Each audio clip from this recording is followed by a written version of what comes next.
What's up, Kosova? This is Coach Q. I'm your host for the upcoming podcast called Never the Right Time. We are on every Tuesdays, 11:30 a.m. to 12:30 p.m. 103.5, 105.5 Urban FM. We're going to be talking all things around health, fitness, lifestyle. Please check us out.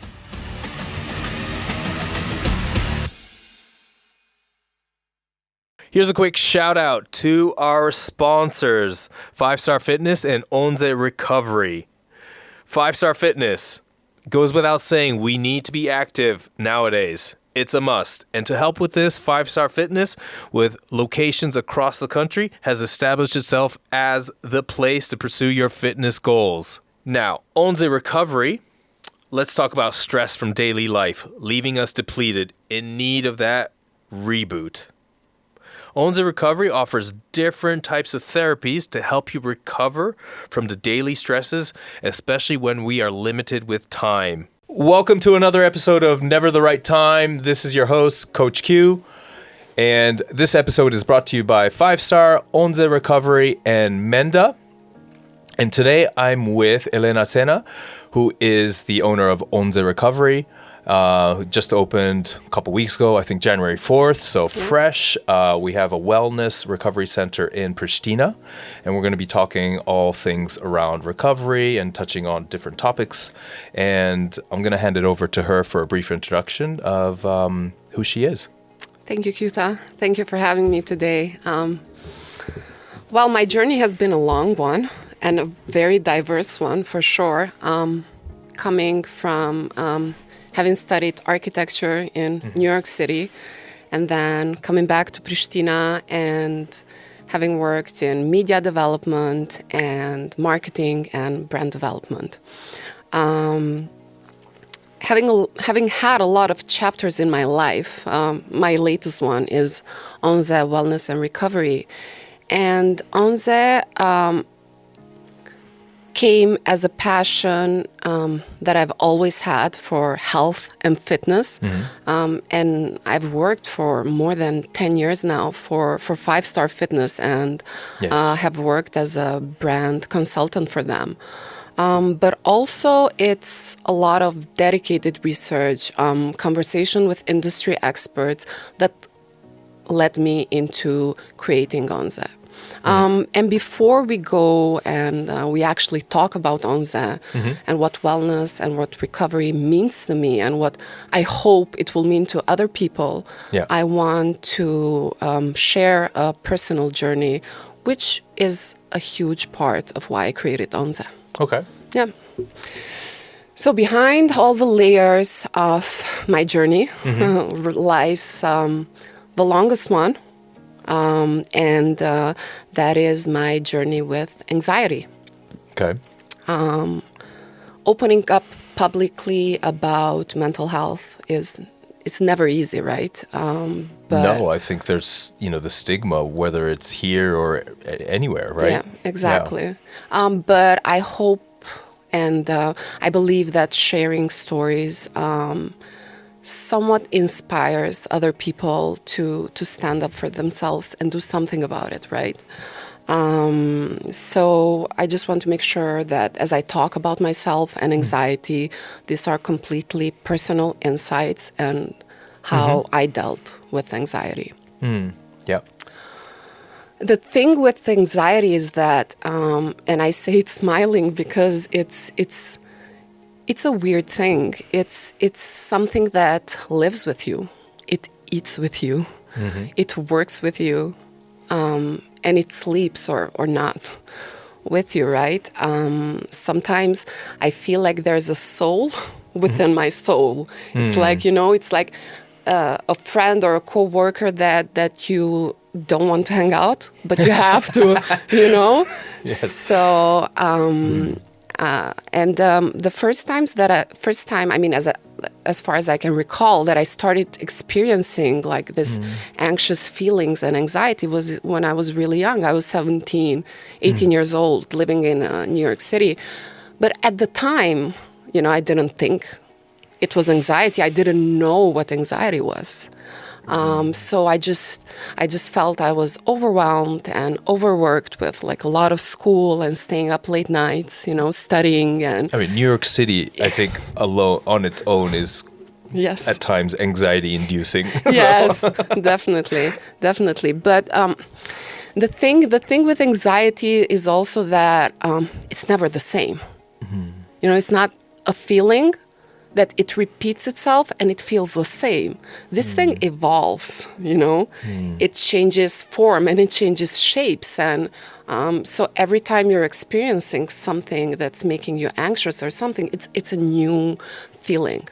And being 17 already, you're like, that's an age where we're all trying to figure ourselves out, Exactly. right? You have, let's say, influences from your environment in New York City to family, culture. So already kind of, let's say, the lifestyle in American culture you were probably experiencing and exposed to, then, and also your family culture, like the Albanian side as well. So there's all these different things at play, yes. right? And being alone, like alone. Of course, I had friends, but being alone at such a young age, it was very tough on me. It was like people will say, oh, lucky you're going to the United States and you're going to have this new experience. But it's actually really tough having this, and what you were saying, like this complete shift in culture, this complete shift of what you thought life was all about.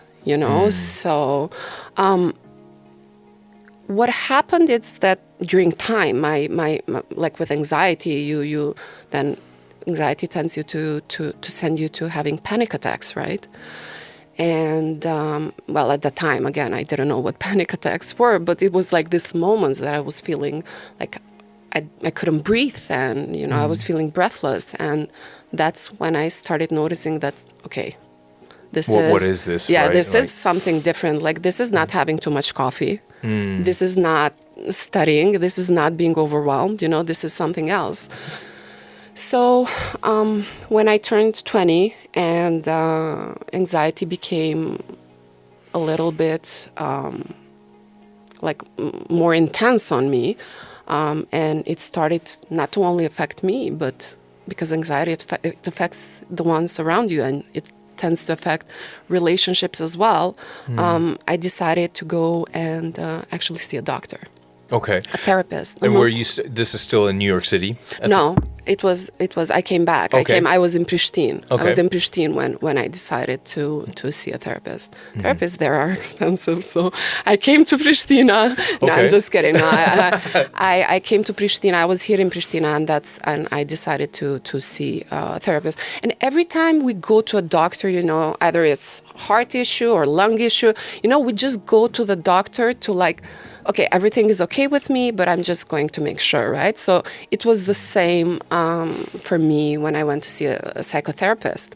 Okay. And but as soon as I started talking to him, and I was expressing how I was feeling, he started making questions, right?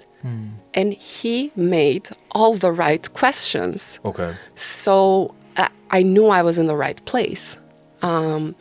And not only when we finished, right, for the first consultation, not only I felt a release because I was diagnosed, but the doctor validated my experience. And that to me was very important. Yeah, so for once it was kind of making that connection or just being understood or seen almost of like, Exactly. okay, is this just me kind of... Yeah. Okay. Yeah. So since then, I've been on medication on and off, Okay.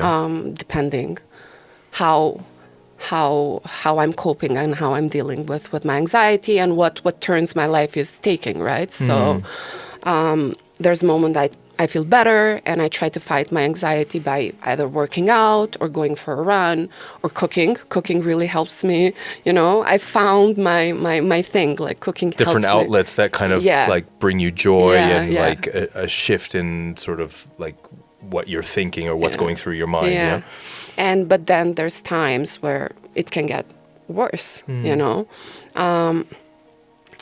anxiety is not a mental issue that you take medicine and it gets better and you go on with your life. I mean, this is from my personal experience and my personal dealing with anxiety, but anxiety it's an emotional burden. It like touches every aspect of your life, personal and professional, and it affects your relationships, and it is definitely not a solo journey. You know, you cannot do this thing by yourself. It is an experience that you share with others. And whether you want to or not, right? Yeah, I guess, yeah. Yeah, it's I mean, we are sociable, let's say. I mean, within already just your family or within society or And why especially anxiety is so tough is because you cannot see it in the outside.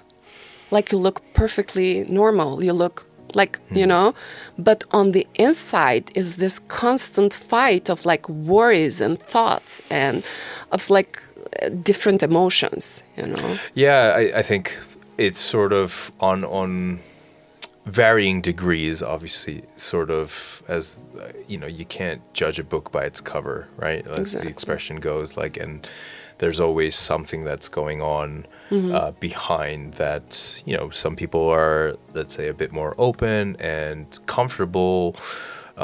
Some maybe want to overshare as well. And then there's others that really kind of, you know, go a little bit deeper behind closed doors kind of thing, right? So, but what I think is like why it's important to share it with other people is that not just your own relief, you know, not that you feel like you feel better when you share it with people, but it also helps people understand where you're coming from.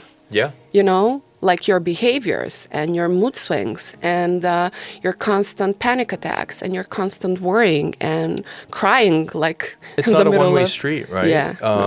And yeah, I think there's a lot to be said around, you know, how to like understand someone, how you want to be understood, and also when it comes to, for example, help. I think there's a part where we're not really taught how to. And again, it's not about like trying to provide a solution but it's sort of it's sort of, I think we all have our own ways of asking for help. And then we also have our own ways of giving help. And sometimes those don't fit, right? Yeah. So it's sort of kind of like, but then the one of the key elements here is the communication, right? Yeah. If you don't then express or share your anxiety with those who you're comfortable with, at least, then some people, yes, they will sense it because it's about energy, it's about kind of chemistry, feelings, these kind of things. But then some people, I mean, it's not anything against them, but maybe just their bandwidth doesn't allow them to sort of, it's like it can go unnoticed, right? Yeah. So yeah. And having a supportive environment should not be a luxury. You know, it's something that each and every one of us deserves it, like anxiety or not. Yeah. But here in most of us here in Kosovo were taught that stress and anxiety is something that pushes us, right? And that if you're not stressed, you're not working enough. Or if you don't have all A's in school and in college, you're not smart enough and you're not worth it, right?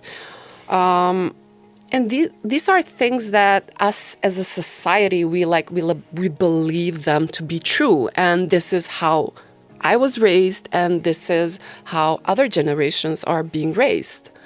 And if you're not tired enough, you haven't worked enough. If you're not tired, you haven't worked enough. It's all these triggers, these like pressures that we are constantly put on us. And I mean, some people might react favorably to those. Yeah. But again, some, right? Yes. It's not for everyone. Yes. Like, you see how it is, right? Like, people have different levers, buttons that kind of push them or, don't motivate them as much. Yeah.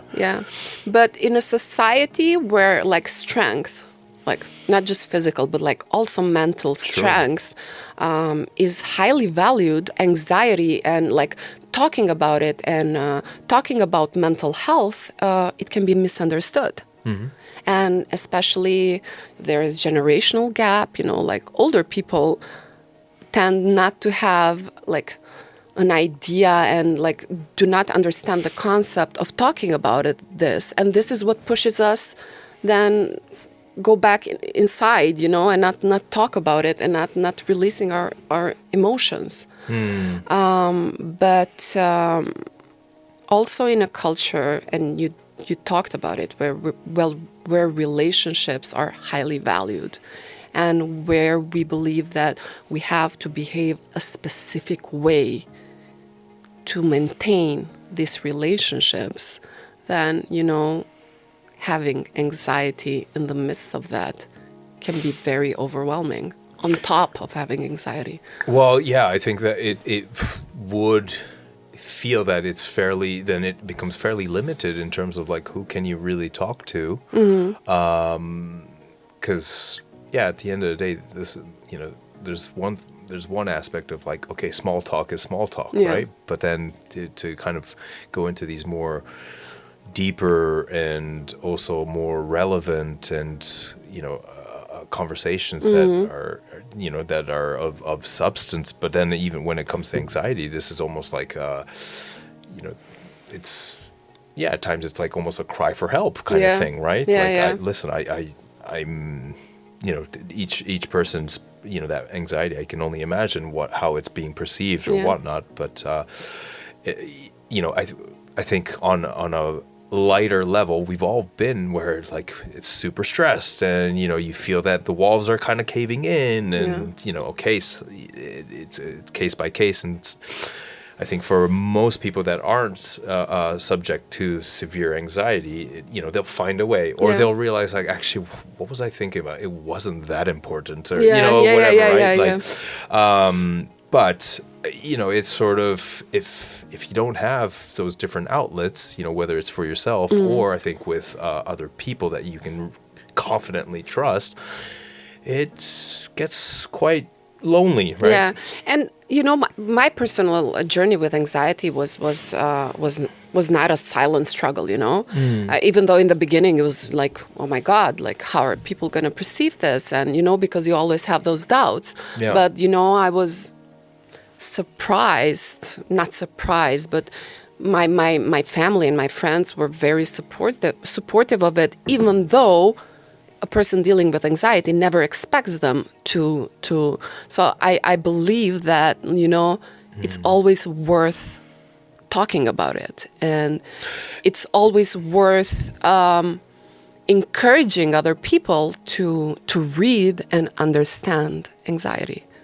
Yeah, and I think sort of, you have to try, right? So with that communication piece, right? Because if you already sort of almost sabotage yourself by thinking, oh, she or he's not going to understand, well, then it's never going to start either, right? Like you have to also give the people the benefit of the doubt, see how they also react, interpret it, or try to kind of understand. And then in terms of that educational piece, not to be super harsh on it, but it's sort of like, okay, how much, especially the other person, is like, how much do they care? Yeah. Right? Yeah. It's like, okay, like if she's kind of going through this, like, of course it's not like Wikipedia and like, I got the answer, and everyone's like Dr. Phil or something, but it's at least, okay, there is these things that genuinely exist, which also I think, because with each sort of decade or generation, these things are becoming a bit more prevalent, right? And maybe it's and that's probably a conversation for another day of like, okay, was life simpler, whereas a bit more straightforward. I do often think about where, for example, people that live off the land, in agriculture, farmers, or even before, back in the day, it's sort of, you'd wake up, you're not even checking your phone or Yeah. anything like this, Yeah, right? yeah. But it's sort of like, oh, it's raining, so if it's raining, this is what I need to do to attend to my crops and animals or something, right? Yes. It's already Yes, set, yes, yes. you know? Yes. And in that way, like, that's what they have to do, and they got on with it, right? Yeah. Versus like, and I'm not trying to oversimplify it, but it's sort of like, oh, you know, check your phone, notification, email, email, and it's I have to like, go to work. I have to go to train. I have to go to do this. If I don't do this, then I'm ding, not ding, good ding, enough. ding, And you know, yeah, and it's yeah. like, all right, this is. Yeah. Or before you know it, your mind's already racing. The day's gotten out of control, and it's like, oh God, I need a coffee or a cigarette or something, right? Yeah, yeah, yeah. Yeah. But I mean, and I never want to like as well simplify it. And it's not, anxiety is definitely, maybe I'm talking about anxiety like it's an easy thing because it's become easy for me in a way that I've accepted it, I've embraced. This is who I am. I live with anxiety, you know. And But it didn't happen overnight. yeah, right? yeah, it So didn't happen this is like, overnight, you know, yeah. from 17 Yeah, yeah. onwards, right? Yeah, yeah. So it's sort of, Yeah. and I'm very like confident to say that it's probably also been a lot of trial and error. Oh, Yeah. this works, this doesn't. Yes, Like, yes. yeah. But like, I think it's very important to like seek medical advice, and there is nothing to be ashamed of, you know.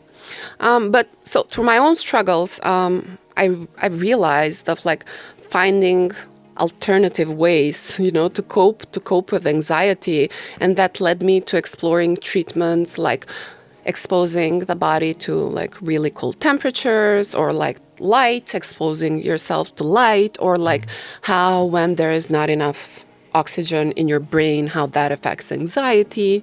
And so, you know, like all of these things led me to explore things that Okay. became Onze. Because I guess like you know you shared just earlier like that you know you've been on and off of medication, Yes. and also probably again it's a very sensitive topic, and not to just whisk over it, but I think depending on you know what you are dealing with, you know these medications also are quite taxing, right? Like they also are have a significant impact, and then sometimes it's sort of, you know, without the ongoing also therapy, the work that you are doing within, whether with it, you know, with or without an actual therapist, like because I guess today sometimes it's also perceived as almost like you know, oh, just take something, right? Yeah. Like, and then you'll be fine, and like a Band-Aid. Yes. Right. Yes. And then it's like, okay, what if you don't take it? Then Yes. can you not Yes. go on with it, right? Yes, and like anxiety pills and like depression pills, and you know, they tend to it's tough being on them. You know, it's not just you take this magic pill, you feel good, go to sleep, wake up the next day, take the pill. You know, they have an impact on your body, and you know, Sure. and you can lose focus, and they can make you lose, you know, focus, and then they impact your mood. Yeah, you know? yeah. I have a number of friends that, you know, they've been on and off of different medication, and they are almost a different person. Yeah. Right? Yeah. They are open about it too. They notice it. It's like, oh, wow, when I don't take it, I feel like a bit more liberated and whatnot. But then sometimes that kind of spirals out of control. So Yeah. then I take this to keep me somewhat leveled, but Yeah. then everything feels gray. Like Yeah. it just, you know, it's monotonous kind Yes, of. yes, You know, yes. these kind Yes. of conversations have come up. So, Yeah.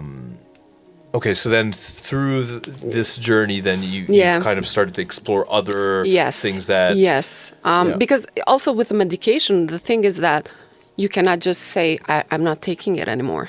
Yeah, it's You it's know, also, you have yeah. to be very careful not to play around with it and like leave the medication gradually. So yeah, and now I think I've mentioned that Onze started like a spark of curiosity, and with myself being in the fitness industry and having dealt with the fitness industry and being very preoccupied with health and sport, I found myself wanting to know more about holistic well-being. Okay. This led me to a commitment to explore alternative treatment beyond conventional practices, right? And that's when I started reading about different treatments. And different treatments, I mean cryotherapy, like red light therapy, oxygen therapy. It was a lot of article reading and talking to experts and talking to manufacturers as well.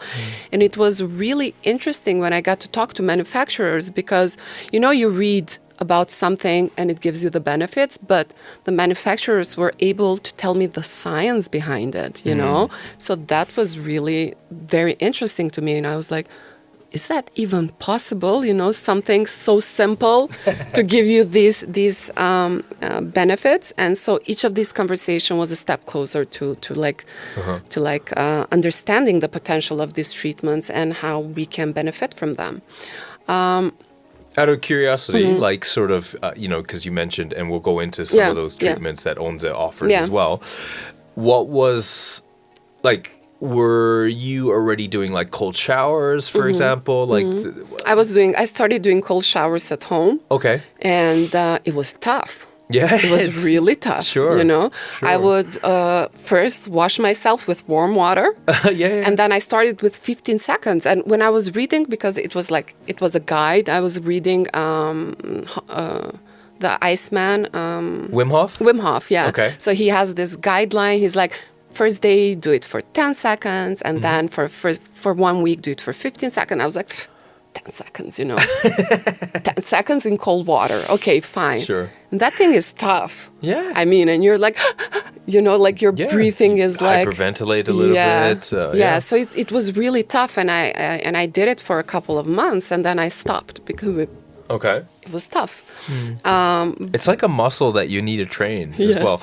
Sure, some of us can like just, jump into a river or an ice tub or whatever it might be. But like, I think for most, just to do it in a safe manner as well, like that is the way to start. You know? And having a consistency Yes. as well. So something that it's easier, we tend to repeat it more than something that is really tough and you just wake up and you're like, no, today I'm not doing it, And probably it happens with you and with like cold plunges as well.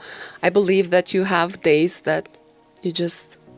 Yeah, there's some mornings, if I, especially looking back at doing cold plunges first thing in the morning, there are definitely some days where it's like, oh not today. Come on now, and then it's sort of like that internal dialogue where there's a voice. It's like, just get in there, just and it's like, yeah, you're right, okay. And then once you're in, you can toughen it out, and it's a mental exercise as much as it is for the physical benefits. But there are things that we can enjoy, but also it's tough sometimes, and I think a lot of people like the cold. I mean, this is also something to talk about, right? Especially in Albanian culture, right? The cold is like the enemy, right? Away from the cold. Everything, like your hand touches the cold, they get sick. You go out with wet hair, you get sick. So cold is something. It's like a topic that it's very sensitive to Albanian culture.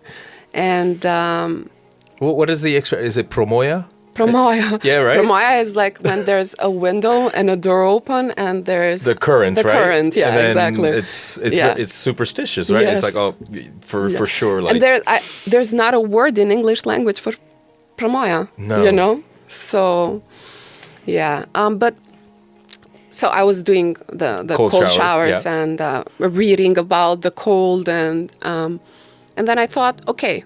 And I found out about cryotherapy and like cryotherapy chambers.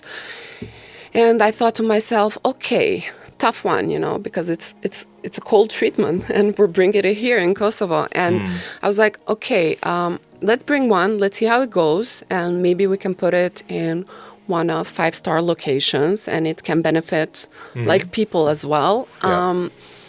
But then, because as you read more and more, and then you go into different topics as well, and I started reading about other treatments as well, and then I saw the importance of like combining cryotherapy and red light, and then cryotherapy and oxygen, and then cryotherapy and red light and oxygen, and so as this unfolded, my vision began to take shape, and I knew what I wanted. Okay. I knew what I wanted to create, and then we decided to get this whole range of machines that offer various treatments. I'm going to list them. It's cryotherapy, red light therapy, localized cryotherapy for specific areas if you don't want to go like full body. And it's magnetic muscle stimulation, oxygen therapy, I think I mentioned, and then there's compression therapy as well. Yeah. And all of these were carefully selected, it's not, I want this, I want that. These were, carefully selected Because I'm sure there was probably others that you also wanted. Based on their transformational effects. And something that I understood along the way is because we're so exposed to social media and we see that guy doing cold plunges and that guy doing cold showers and that girl doing the red light. And this is not a trend. It's not just a trend. It's evidence-based practices. Well, especially the cold exposure, right? Depending on the regions, right? Yes. Like you go to the Nordics, in Finland, Russia, these countries, right? They go in, right? I mean, they also have a strong sauna culture, right? So certainly I think like social media kind of boosted it because, guilty as charged, I definitely jumped on that bandwagon. It's like, oh, this is kind of interesting. And, that's sort of how I started with cold showers. But again, going back to those people that have been doing it for years, right? Or even generations probably, right? Yeah. So there is something, there's some of the probably like strongest, robust, kind of healthy people, right? Yeah, and when I was looking the various manufacturers, we were talking mainly in Europe and Germany, Poland, different countries. And then we came and met with CTN. And they're from Finland. They're Finnish. And I was like, who can do cryo better than Finnish people, right? So, but our treatments are very simple.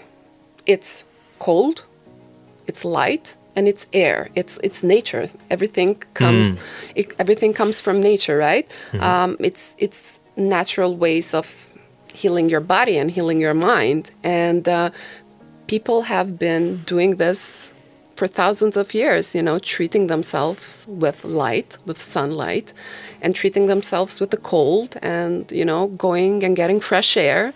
Yeah. The thing that technology offers us is having these 365 days a year. You have sunlight all year long, and then you have the cold all year long. And so I think it's really nice. And it's like, when you go on a mountain during winter time, and you either go for hiking or for skiing or walking, and it's a really nice weather, and there's, the sun is like warming you up, and the fresh air that you're breathing, it's you just feel really nice, right? You feel rejuvenated, and it's priceless. That is the sunlight, that is the cold air that's touching your skin, and it's the fresh air that oxygenates our body. So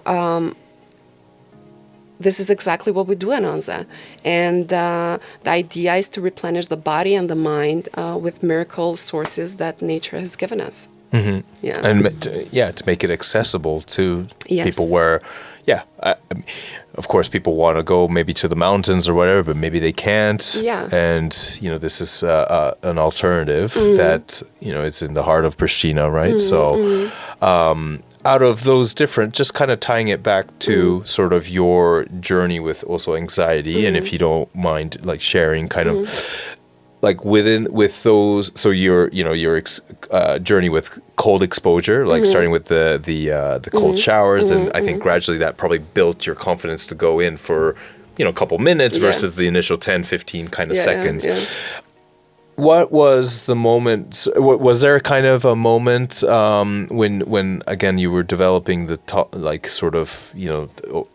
duration of the longer showers or whatever, that you felt like, oh, something is kind of changing? Well, I definitely felt, I felt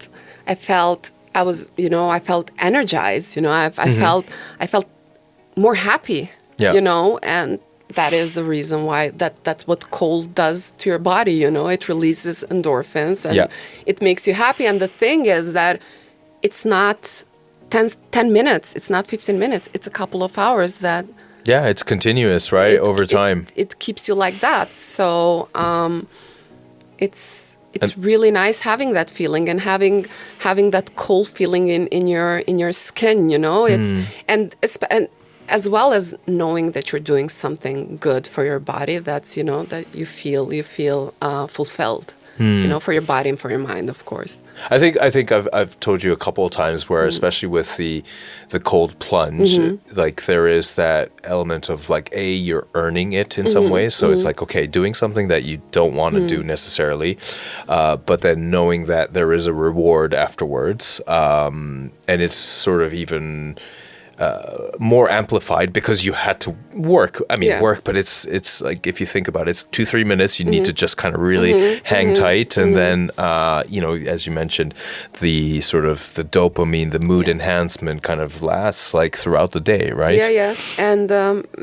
with pain as well, because a lot of us have trouble sleeping because of we have pain issues, right? Yeah. And the cold helps us manage this pain. I mean, it reduces pain, and it eliminates pain for a couple of hours, because it numbs your body, and then doing it over time, it helps you reduce pain as well. So if you're having back problems or knee problems, as repeating it helps you manage that pain. And you sleep better, and when we sleep better, we feel better. Yeah. We're happier, and we're more focused, and we make better decisions when we're rested. So I mean, the day starts already the night before, right? So, and that's not to like add pressure of like, oh God, like, but it's sort of just setting yourself up for a better next day. It's like, again, it's sleep is super important, and if you can improve your sleep hygiene and sort of add these, let's say, other sort of treatments, or even like a cold shower kind of thing that leads to that, then all the better, right? But you probably know cryotherapy was as a technology was invented in Japan. Yes. And it was invented by a rheumatologist that wanted to treat arthritis. So that's how, and then in the 80s it became a thing in Europe as well.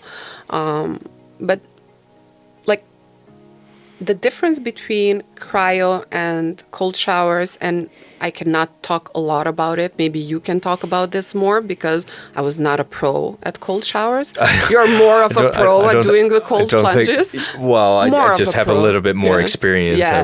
So, but in cryotherapy, basically, it's a 2 to 3 minute cold treatment where a lot of cold air is being blown to your body. And you're in this chamber, which is controlled. It's a fully controlled environment with sensors around the body. So it's just making sure that we're reaching those temperatures and maintaining those temperatures and not going below it. And what basically happens with the body is that blood goes from all of our extremities, and they go to the core to protect the organs, the chest, to protect the organs while you're inside there, right? And then when you go out, all of that oxygenated blood rushes to your body, and you can actually feel it tingling in your body, going in the body. And basically it's been used to treat, and a lot of studies have been made to treat inflammation, pain. We talked about pain. It's been used so much in the sports industry for Yeah. muscle recovery. And it's one of those actually that it's not just limited to athletes anymore, right? Yes. Yeah. Yes. And I think it's when COVID started, and after COVID is where these things became really popular out of the sports industry and out of the physios, and people started taking better care, understood the importance of taking better care of themselves, their bodies, their physical sides, and their mental sides as well. And then the red light, which you've also tried. I mean, it's Yes. It's a completely Yeah, different yes. thing from the cryo. It's this relaxing treatment, warm treatment, right? And what red light basically does is, I mean, it's very simple. It fuels our cells with more energy. And when the cells have more energy, they're able to repair themselves faster. And Especially the mitochondria, yes, right? Yeah. yes. And red light as well promotes healing of so many issues, and is really good for skin conditions. Not just the glowing effect, but even like skin more serious, like rosacea and psoriasis and other skin conditions. But it's also very good because for muscle recovery as well, for sports and Yeah, it's one of those treatments that again I'm still educating myself on it, and as far as the experience, like that so the first time I've done it was at your place at Onze, and I think I've done it now like 7-8 times, I think roughly. For me, like the initial, like I think a lot of people when they consider red light therapy, it's like for the sort of aesthetics aspect, which is also very important, skin treatment, as you mentioned, these things. But I found it also just, and again, it's sort of, because it's anecdotal in the sense that I did the cryo and then I did the red light and I did this kind of combo, which, sort of refreshed me, and I felt also somewhat relaxed after the cryo. But then this warm, fuzzy feeling that you get when you go into the full body red light, I guess chamber almost, right? Yeah. It's I noticed a sort of an impact around sort of stress. Not that I was really stressed going in before the cryo or after, but it was like, okay, it just kind of really relaxed. And you can almost kind of just start to shut things down. And that was maybe also because I was, I've been experimenting doing it sort of almost the last thing of the day before you guys close shop, right? So, but yeah, it was sort of like, okay, this is something really interesting, and it just really has that relaxing effect. So yeah, and I always recommend my clients or my friends or for myself, if you want to leave with a boost of energy, and like if you're combining red light and cryo, if you want to leave with like energy, first you go do the red light, the relaxing part, and then you go into the cryo chamber. But if you want to leave relaxed and ready to go to sleep, you definitely start with cryo and then you finish it with the red light. And like cryo and red light, they it's said that they have the same, mostly the same benefits for the body and for the mind. But why I like combining them is that the cryo helps me with my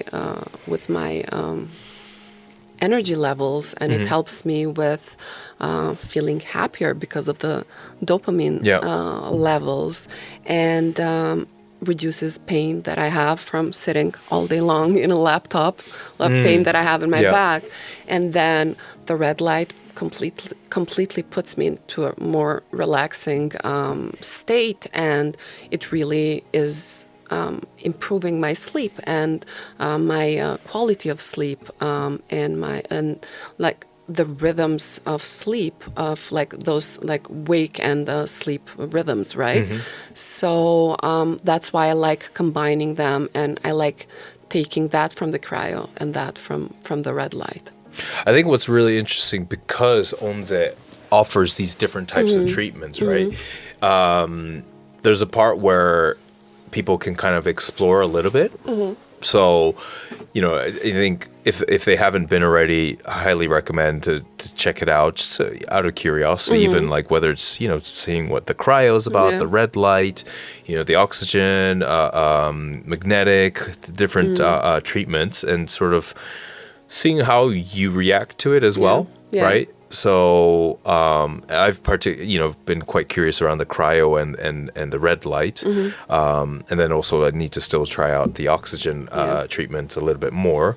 But yeah, just kind of like see what works for you, right? And then to kind of, if you're able to incorporate it into your sort of weekly kind of routine, I think there's something really interesting there. And it's, you know, the great thing is it's obviously at your doorstep almost, right? So, and there's even a greater thing, which I think is that they're short treatments, right? Cryo is 2 to 3 minutes, and red light is 20 minutes, and compression is 30 minutes. So we've got to find some time for ourselves in this chaotic life, you know? And it doesn't have to be recovery. It can be a walk by yourself, and it can be, you know, cooking or anything that makes you feel a little bit better, because life is, you know, it's becoming crazy. And no, certainly like that kind of self-care aspect, right? And recovery comes in many forms. Ultimately, it's sort of how do you manage your sort of day-to-day life, the stresses that kind of accompany those different, let's say, aspects of it, whether it's from your work or, you know, your training or whatever it might be, right? So, and I think we've chatted quite a few times at Onze, where it's sort of, okay, it can be a bit of meditation if that's your thing, right? And I think that's also something to explore, and is something, at least also in Kosovo, is a little bit, you know, people are like, what is that? You know, it's like, I think, and we're slowly but surely moving past from like, it's not just for certain people, like it's actually something to kind of incorporate, right?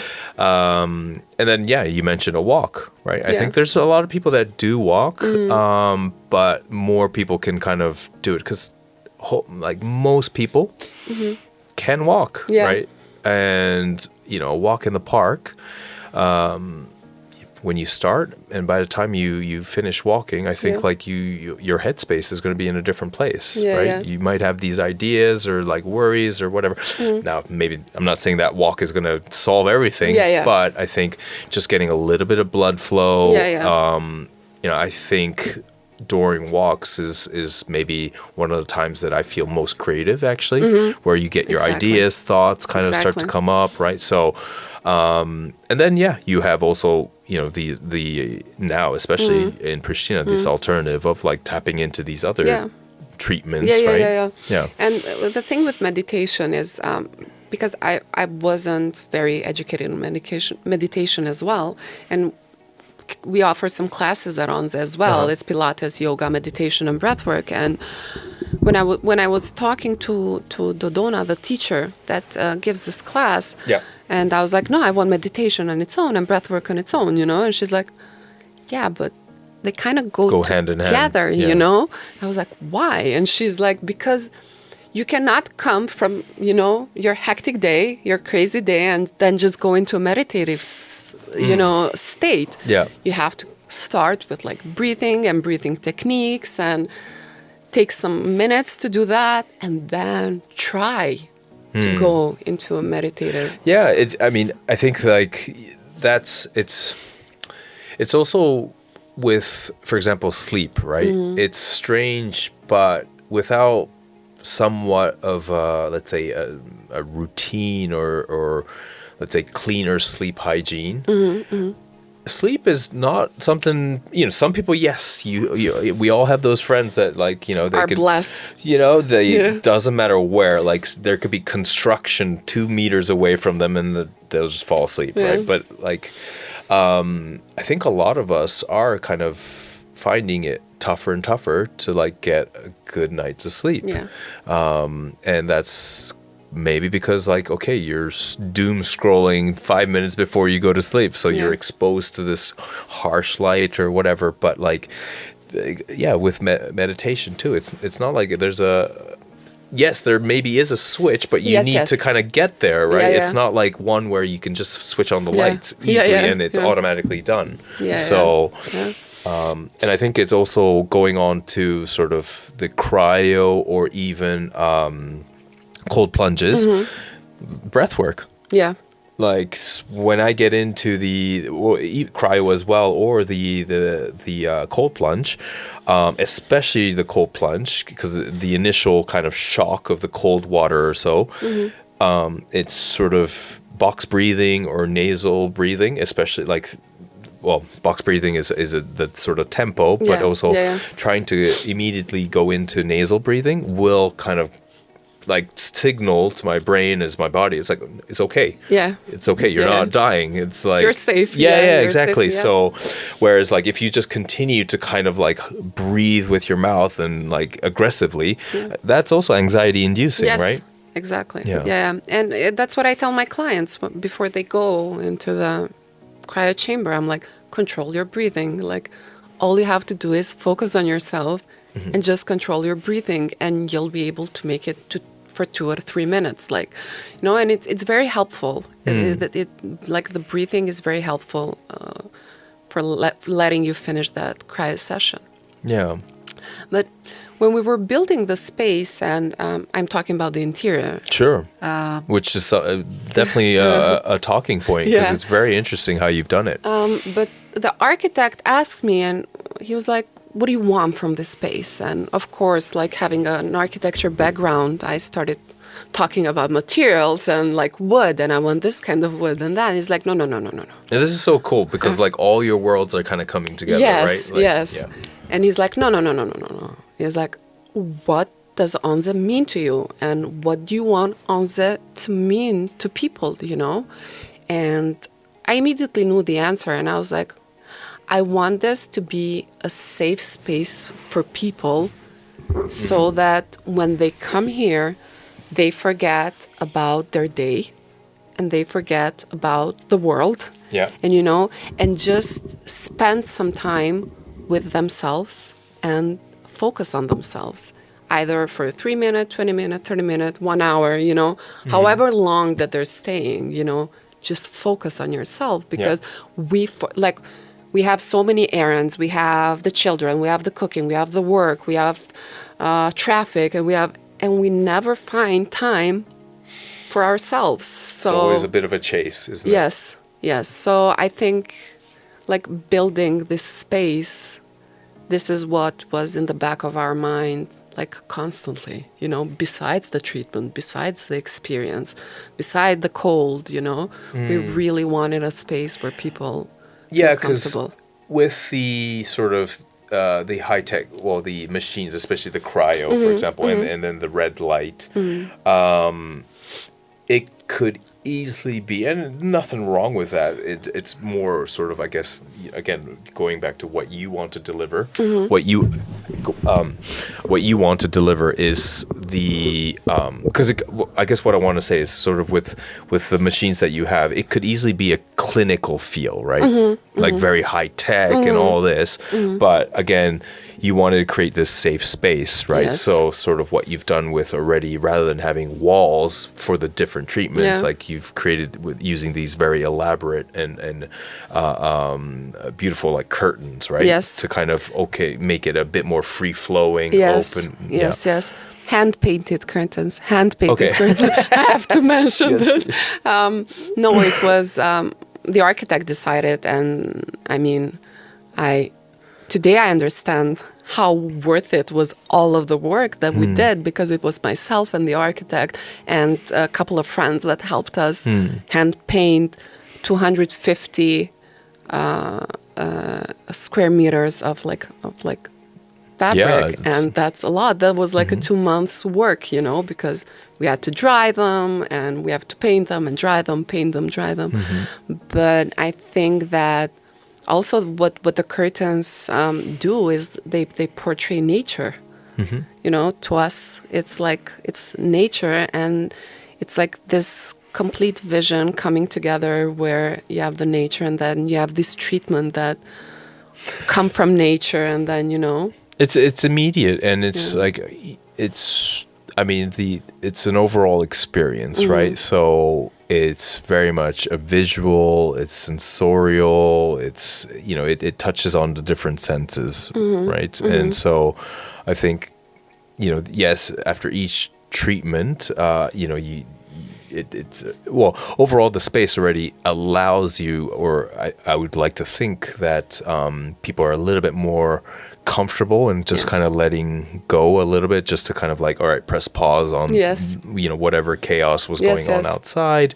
And from already, I think whether it's the music to again the visual, like from the hand painted Yes. hand painted hand-painted, curtains, and then also then the treatments, like you're kind of really shaping that for them, right? Yeah. So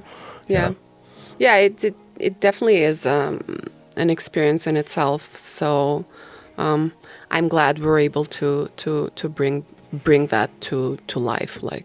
Yeah.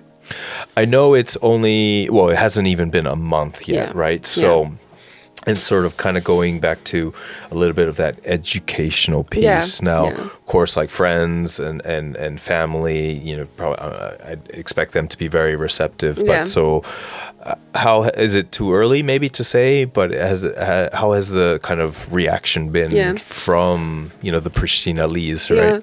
Yeah. Well, there's definitely two sides to this. I have two answers to this. Okay. One is that a lot more people were familiar with these treatments than I expected. Okay. Right? So this is the first one. The second one is that the wellness and recovery is new, not only in Kosovo, but worldwide.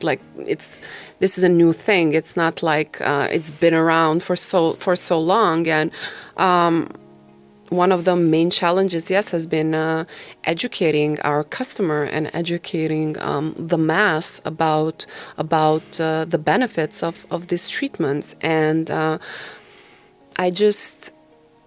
we need time. I need time, and Sure. we need time, and this is such a fast evolving industry as well. Yes. You always have more information and more data and more backed science for the treatment. So it's evolving really fast. But I believe that Onze has definitely a very important role and into helping the Kosovo and Pristina community understand the benefits of recovery and well-being as well. So, Okay. yeah. I'd like to also touch upon one of the also interesting things that you guys are offering is the partnership or being the exclusive distributor of Hyperice, Yeah, right? yeah. So kind of bringing to the forefront of people here that these tools are a little bit more also accessible, right? Yes. Well, we're the distributors for Kosovo and Albania, and this being such a small market, it was tough for us to, and it was like a lot of talking with months and months of talking with Hyperice to get this distributorship because it's such a small market for them, but And because it's also small, Yeah. sometimes it's like, okay, well, Yeah, it's like neglected, exactly, right? Yeah. Exactly. But we're very happy that we're on this journey together with Hyperice, and we're very happy that we got to secure this deal because, as well with Hyperice, a lot of education has to happen, And their products are really amazing, and they have their Hypervolt, which is their The massage gun. the massage gun, the percussion massage gun, which is their most famous product, and they have heat and vibration products for like muscle maintenance and muscle soreness and pre-workout, post-workout recovery, you know. Yeah. Their products are not just for athletes and like fitness enthusiasts, you know. It's I was about to say, yeah. Yeah, it's, you know, we have like small problems. We usually have small problems that we tend to leave because we don't have time to go to a physio or do a massage or something, you know? Yeah. And that's where Hyperice products come in hand, and you don't need a professional to use their products. You can do it by yourself and just treat pain, treat muscle soreness, relax. Yeah. I use it. I use their Hypervolt on really low percussion for my chest, right? Okay. Because when I'm feeling very anxious and stuff, so I do it on my chest, and it tends to relax me. Yeah. Okay. So it tends to relax me. So that's what I'm mainly using, the Hypervolt. Well, that's fine. Like, I mean, you know, we all can kind of, we'll have different reasons, you know, or kind of maybe symptoms that you want to kind of maybe work on, whether it's like soreness or and yeah, you bring up a good point where my experience with Hyperice, or let's say massage guns, was through CrossFit, especially, where okay, they, you know, after these intense workouts or even at competitions, you know, these manufacturers would sometimes have a booth and they would kind of explain like, hey, you know, this is something that you can kind of do at home or in between the different workouts, these kind of things. But again, it's not just limited to, you know, people that put themselves through these intense workouts. You know, it's also whether it's like just kind of stiffness from you know, leading sort of the office work style, that kind of thing, right? Where there can be benefits as well. So and I mean, Hyperice covers, and I found out about this like not so long ago. They cover 95% of professional sports clubs, sports teams in America, and that's a lot, you know. Yeah, and that tells how important their products are, especially for like sports for athletes, you know. And they've also like they have Erling Haaland, the football player, as an ambassador in for Hyperice, and he was able to bring Hyperice and make it like a big deal in Europe as well. So now it's also everywhere in Europe as well. But my favorite thing from Hyperice is the compression. okay. So they have the compression for the legs, for the hips, or for the arms, right? But especially the leg one, it feels really nice, and it, after a long day of like sitting or standing, it really leaves you. It leaves your legs like very rested, you know. And it's very interesting because Hyperice calls them muscle hygiene. So what compression basically does, it's like it flosses the muscle from all the toxins that tend to go in the muscles, and all the excessive water that tends to stay, especially in our legs after a long day. So no, it's with the Normatec, right? That's the line. Yeah, the Normatec. Compression. Definitely. Like I've tried it once and I felt quite a bit of relief. Certainly keen to try the different body parts, like the hips and the arms as well.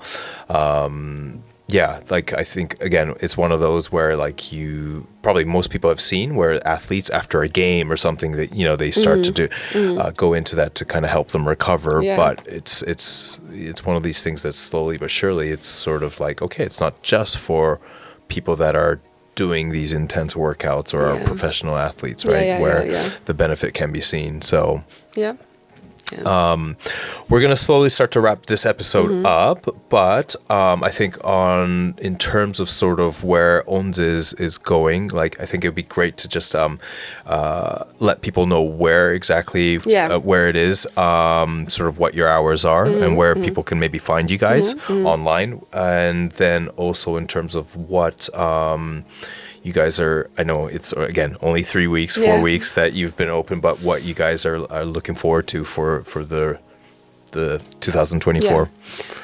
So Onze is located where the Icon Tower is, in where Hotel de Rand is, the new open hotel, and it's on the first floor. And our opening hours are Monday to Saturday, 8 a.m. to 8 p.m.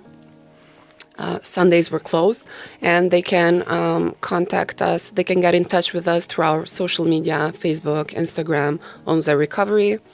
As far as Onze's goals, well, my personal goal is to help as many people as I can. Okay.